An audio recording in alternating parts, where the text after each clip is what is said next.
तो हेलो दोस्तों, आपका स्वागत है मेरे ऑफिशियल चैनल एस के लर्निंग पॉइंट पर।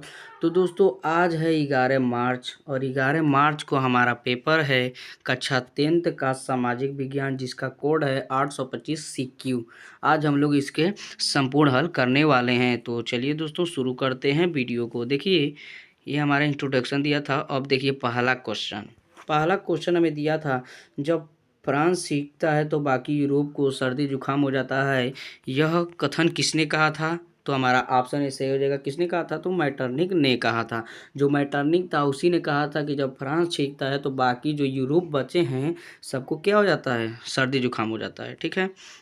अब देखिए अगला क्वेश्चन दूसरा क्वेश्चन का था, जर्मनी के एकीकरण में मुख्य भूमिका किसने निभाई थी? तो जर्मनी अगर पूछे तो जर्मनी के लिए किसका लगता है? तो ऑटोमन बिस्मार्क का लगता है। लेकिन अगर जब इटली आ जाए तो इटली के लिए क्या लगता है? तो जिसेपे मेस्सेनी। तो हमारा इसका ऑप्शन क्या हो जाएगा? ऑप्शन बी हमारा सही हो जाएगा, यानी कि ऑटोमन बिस्मार्क। अगर यहाँ पर इटली दिया होता तो हमारा लग जाता है जिसेपे मेस, यानी कि जिसेपे गैरिबाल्डी। ठीक है, तो ऑप्शन इसका हमारा भी सही हो जाएगा। ठीक है। अब देखिए तीसरा क्वेश्चन हमें क्या कर रहा था? तीसरा क्वेश्चन कह रहा था, ब्रिटेन में कारणलाश समाप्त करने का मुख्य कारण क्या था? तो पहला ऑप्शन दिया था जनसंख्या में वृद्धि, दूसरा दिया था उद्योगपतियों एवं शहरियों का विरोध, तीसरा दिया था कारण आयात का नियंत्रण, और डी दिया था कृषि उत्पादक की अधिकता। तो इसका हमारा ऑप्शन भी सही हो जाएगा, उद्योगपतियों एवं शहरियों का विरोध के कारण। ठीक है। अब देखिए अगला क्वेश्चन, चौथा क्वेश्चन कह रहा था, अंतर्राष्ट्रीय को मुद्रा कोष की स्थापना कब हुई थी?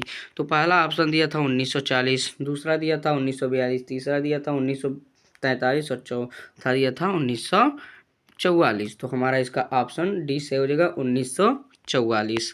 यानी कि अंतर्राष्ट्रीय मुद्रा कोष की जब स्थापना हुई थी तो कब हुई थी? तो 1944 को हुई थी, ऑप्शन डी। ठीक है। अब देखिए अगला क्वेश्चन, पांचवा क्वेश्चन कर रहा है, गुलामगिरी नामक पुस्तक किस प्रकार की समस्या से संबंधित है? तो सबसे पहले जो गुलामगिरी के लेखक हैं कौन है? तो विनोबा भावे हैं। विनोबा भावे जी हैं। विनोबा भावे ने इसको लिखा है। विनोबा भावे ने किसको लिखा है? गुलामगिरी पुस्तक को लिखा है। तो किसके लिए लिखे थे? तो पहला ऑप्शन दिया था जाति व्यवस्था, दूसरा दिया था सांप्रदायिकता, तीसरा दिया था अस्पृश्यता और चौथा दिया था बाल विवाह। तो हमारा ऑप्शन ये सही हो जाएगा, जाति व्यवस्था के लिए लिखे थे। ठीक है। अब देखिए छठवां क्वेश्चन दिया था, बेल्जियम की सामुदायिक सरकार में किसके मध्य सत्ता की साझेदारी थी? तो पहला ऑप्शन था विभिन्न समूहों के मध्य, दूसरा दिया था शासन के विभिन्न अंगों के मध्य, तीसरा दिया केंद्रीय और राज्य सरकारों के मध्य, और चौथा दिया था राज्य सरकार एवं सामुदायिक सरकार के मध्य। तो इसका हमारा ऑप्शन ए सही हो जाएगा, विभिन्न सामाजिक समूहों के मध्य। ठीक है।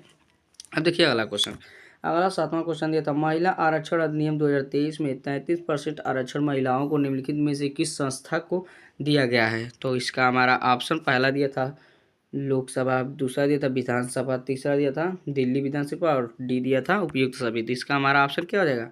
डी हो जाएगा, उपयुक्त सभी। ठीक है। अब देखिए आठवां क्वेश्चन दे रहा था, सांप्रदायिकता की समस्या कब प्रारंभ होती है? यानी जो सांप्रदायिकता कब स्टार्ट होती है? तो हमारी जो सांप्रदायिकता है दोस्तों, देखिए जो हमारी सांप्रदायिकता है वो पहला ऑप्शन दिया था धर्म की राष्ट्र का आधार मान लिया जाता है, यानी धर्म को राष्ट्र का आधार मान लिया जाता है। दूसरा दिया था किसी धर्म को राजनीतिक से जोड़ दिया जाता है। चौथा दिया था सभी धर्मों का समान आदर किया जाए। तो बी दिया था ए और बी, यानी कि डी वाला। तो इसका ऑप्शन हमारा ए से हो जाएगा, यानी कि धर्म को राष्ट्र का आधार मान लिया जाए। ठीक है। अब देखिए नौवां क्वेश्चन दिया था, भारत में कितने राष्ट्रीय राजनीतिक दल हैं? तो भारत में कितने राष्ट्रीय राजनीतिक दल हैं? तो 6, यानी कि ऑप्शन सी सही हो जाएगा। ठीक है। अब देखिए 10वां क्वेश्चन दिया था, निम्नलिखित में से किसका संबंध लोकतंत्र से नहीं है? ऑप्शन ए दिया था उत्तरदायी शासन, बी दिया था बहुसंख्यकों का शासन, सी दिया था स्वतंत्र और निष्पक्ष निर्वाचन, और डी दिया था कानून के समक्ष समानता। तो इसका हमारा ऑप्शन कितना हो जाएगा? ऑप्शन बी से हो जाएगा, बहुसंख्यकों का जो शासन है वह लोकतंत्र से संबंधित नहीं है। ठीक है। अब देखिए अगला क्वेश्चन 11वां क्वेश्चन दिया था, निम्नलिखित में से किस प्रांत में सीढ़ीदार खेती की जाती है?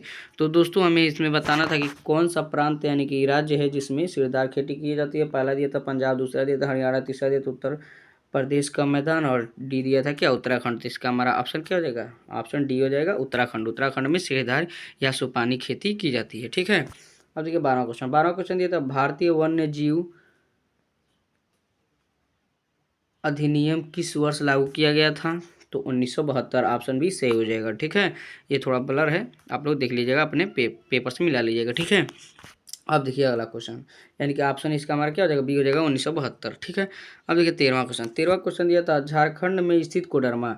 देखिए झारखंड में उपस्थित कोडरमा निम्नलिखित में से किस खनिज का अग्रणी उत्पादक है? तो क्या हो जाएगा इसका?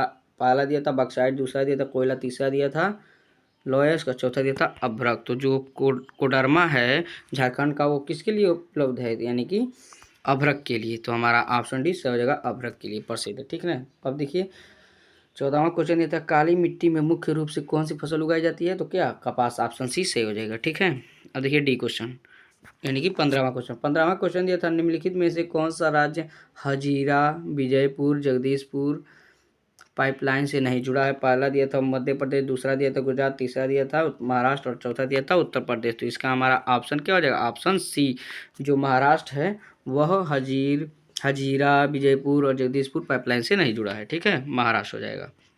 अब देखिए अगला क्वेश्चन, 16वां क्वेश्चन दिया है, किसी देश का विकास किस आधार पर निर्धारित किया जाता है? यानी कि किसी देश का जो विकास है किस पे निर्धारित किया जाता है? पहला दिया था प्रति व्यक्ति आय, बी दिया था औसत साक्षरता दर और डी दिया था स्वस्थ, यानी कि सी दिया था स्वास्थ्य स्थिति और डी दिया था उपरोक्त सभी। तो इसका हमारा ऑप्शन डी हो जाएगा, उपरोक्त सभी। ठीक है, अब देखिए अगला क्वेश्चन, यानी 17वां क्वेश्चन दिया था, दुग्ध उत्पादन क्रिया को किस क्षेत्र से सम्मिलित किया जाता है? तो दूध उत्पादन किस में आता है? तो पहले में आ जाता है, यानी कि प्राथमिक क्षेत्र, यानी कि ऑप्शन ए सही हो जाएगा।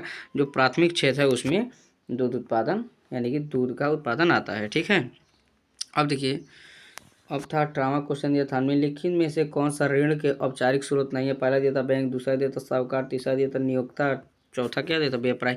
तो इसका हमारा ऑप्शन ए से हो जाएगा बैंक। जो बैंक होता है वो औपचारिक स्रोत में शामिल होता है ऋण के लिए। ठीक है, अब देखिए 19वां क्वेश्चन। 19वां क्वेश्चन दिया था, भारत में कौन, यानी कि भारत में कौन केंद्रीय सरकार की तरफ से करेंसी नोट जारी करता है? पहला दिया था आरबीआई, यानी कि भारतीय रिजर्व बैंक, दूसरा दिया था भारतीय सरकार और तीसरा दिया था राज्य सरकार और चौथा दिया था राज्यपाल।